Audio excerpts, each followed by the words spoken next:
ಸಚಿವರು ಇದ್ದಾರೆ, ರಾಜಣ್ಣ ಅವರು ಕೂಡ ನಮ್ಮ ಜೊತೆಲಿದ್ದಾರೆ, ಮಾತಾಡ್ಸೋಣ. ಸರ್, ಬಿಜೆಪಿ ಅವ್ರನ್ನೂ ಮಾತಾಡ್ತೀನಿ, ಚಲುವರಾಯಸ್ವಾಮಿ ಅವರು ಇದ್ದಾರೆ, ರಾಜಣ್ಣ ಅವರು ಇದ್ದಾರೆ, ಎಲ್ಲರನ್ನೂ ಮಾತಾಡಿಸ್ತಾ ಹೋಗ್ತೀನಿ.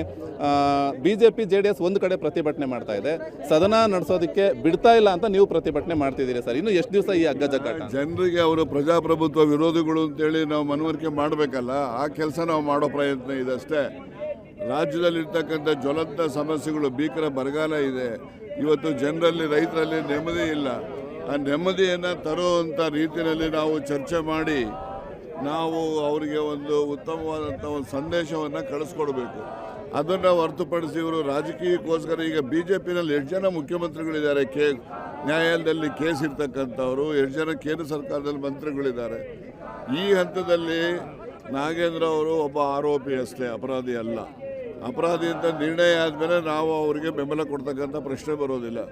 ಅಪರಾಧಿಗಳನ್ನು ನ್ಯಾಯಾಲಯ ಅಂತಿಮ ತೀರ್ಪು ಬರಬೇಕು, ಅಲ್ಲಿನವರೆಗೂ ಅವರು ಕಾಯಬೇಕು. ಈ ಮಧ್ಯೆ ರಾಜ್ಯದ ಜ್ವಲಂತ ಸಮಸ್ಯೆಗಳ ಬಗ್ಗೆ ಗಮನ ಹರಿಸಿ ಜನರಿಗೆ ನೆಮ್ಮದಿ ತರ್ತಕ್ಕಂಥ ರೀತಿಯಲ್ಲಿ ಸದನಗಳಲ್ಲಿ ಎರಡರಲ್ಲೂ ಕೂಡ ಚರ್ಚೆ ಆಗಬೇಕು. ಇದು ನಮ್ಮೆಲ್ಲರ ಆಶಯ.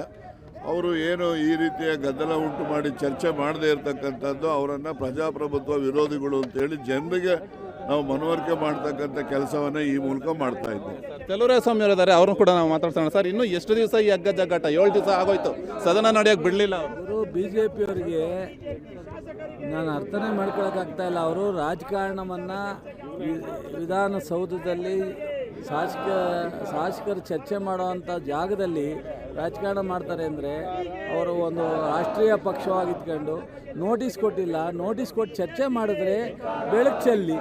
ನಾಗೇಂದ್ರ ಅವ್ರದ್ದು ತಪ್ಪೇನಿದೆ? ಸರ್ಕಾರ ತಗೊಂಡಿರ್ತಕ್ಕಂಥ ನಮ್ಮ ಪಕ್ಷದ ನಿಲುವೇನಿದೆ, ಗವರ್ನರು ಅವರಿಗೆ ಸ್ವೇರಿಂಗ್ ಕೊಟ್ಟಿರ್ತಕ್ಕಂಥದ್ದಿದೆ, ಎಲ್ಲವನ್ನೂ ಚರ್ಚೆ ಮಾಡಲಿ.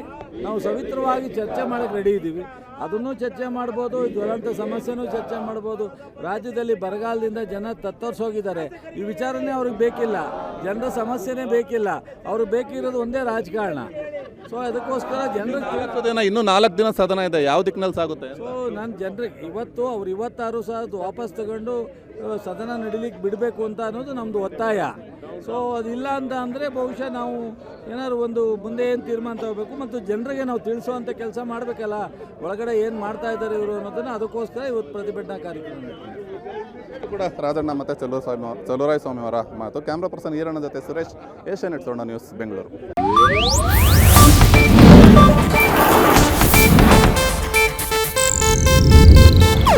ಇದು ಏಷ್ಯಾನೆಟ್ ನ್ಯೂಸ್ ನೆಟ್ವರ್ಕ್ ಪ್ರಸ್ತುತಿ.